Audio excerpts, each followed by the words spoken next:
Mi nombre es Sara Ponce, soy estudiante de la carrera de idiomas en el Centro Universitario Angloamericano. En este video hablaré del Siglo de Oro en España, un tema visto en la clase de Historia de la Lengua Castellana. Decidí hablar de este tema porque pienso que el Siglo de Oro fue uno de los mejores periodos en la historia de la humanidad. Bueno, pues empecemos. Su inicio suele asociarse con varios eventos que ocurrieron el mismo año. Uno de ellos es la llegada de Cristóbal Colón a las Américas. El 12 de octubre Colón llega a una isla de las Bahamas llamada Guanani, con 3 naves, marcando uno de los eventos más importantes en la historia universal. Otro evento es la publicación de la Gramática de Antonio de Nebrija, el 18 de agosto, ambas en el año 1492. En realidad las fechas dependen del historiador, sin embargo su final se suele asociar con la muerte de Pedro Calderón de la Barca, que fue uno de los mayores literatos barrocos. Él muere el 25 de mayo en el año 1681. España experimentó este periodo donde las artes, la literatura y la ciencia tuvieron un apogeo, gracias a la rica tradición musulmana, judía y de monasterios cristianos de siglos anteriores. Durante estos prolíficos años, la corona española de los Habsburgo se mantuvo al mando del rico imperio. En 1492, el inicio del Siglo de Oro, España tuvo como gobernantes a los reyes católicos. La reina I de Castilla, que financió el viaje para encontrar una nueva ruta a las Indias, mandó a Cristóbal Colón a buscar especias y él encontró oro, y a Fernando II de Aragón. Con su matrimonio unieron sus territorios, fortaleciendo la monarquía hispánica. Los reyes católicos gobernaron juntos hasta la muerte de Isabel en 1504. Fernando quedó únicamente como rey de Aragón, ya que después de varios conflictos familiares pasa a Castilla a su tercera hija, Juana I o Juana la Loca. Hay controversia alrededor de ella, pues pasa la mayor parte de su vida encerrada en Tordesillas, primero por su padre y luego por su hijo. Ella se casa con Felipe I, también conocido como Felipe el Hermoso, que era primogénito de Maximiliano I de Habsburgo.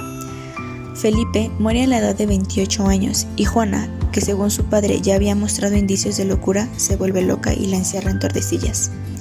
Su hijo, Carlos I, era heredero al trono, sin embargo tenía 6 años, por lo que en el Sacro Imperio Romano Germánico gobernaría Maximiliano I de Habsburgo, en Castilla el cardenal Cisneros y en Aragón el arzobispo Alonso de Aragón.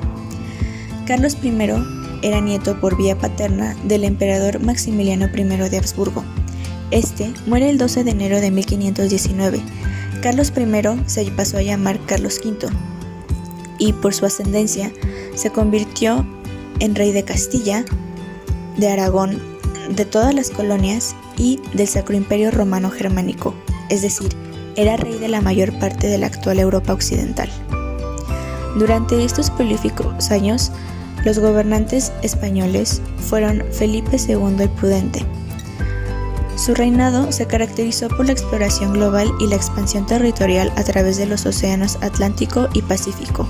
Con él al mando, por primera vez en la historia, un imperio integraba territorios de todos los continentes habitados. Felipe III el Piadoso. Durante su reinado, España incorporó algunos territorios en el norte de África y de Italia. Con él al mando, la monarquía alcanzó niveles de esplendor cultural. Felipe IV el Grande, o el Rey Planeta, debido a guerras constantes, España cedió la hegemonía en Europa a Francia. Tuvo que reconocer la independencia de Portugal y las Provincias Unidas. Finalmente, Carlos II el Hechizado. Su lamentable estado físico se le atribuye a los sucesivos matrimonios consanguíneos de la familia real. Todo ello acarreó un grave conflicto sucesorio, pues al morir sin descendencia se extinguió la rama española de los Habsburgo. En la literatura, su mayor representante fue Miguel de Cervantes, apodado el Príncipe de los Ingenios. Fue un novelista, poeta y dramaturgo. Escribió El Quijote, considerado como la primera novela moderna y una de las mejores obras de la literatura universal. Francisco de Quevedo es conocido especialmente por su obra poética. También escribió narrativa, teatro y diversos opúsculos filosóficos, políticos, morales, humanísticos e históricos. Lope de Vega, apodado el Monstruo de la Naturaleza, fue uno de los autores más prolíficos de la literatura universal. Renovó las fórmulas del teatro español. Fue máximo exponente del teatro barroco español. Además de una rica literatura, España tuvo grandes representantes en la pintura y arquitectura. En la pintura, Su representante más conocido es Diego Velázquez. Es considerado uno de los máximos exponentes de la pintura española y maestro de la pintura universal. Como pintor del rey, le fue encargado el retrato de María Teresa la Infanta en 1651.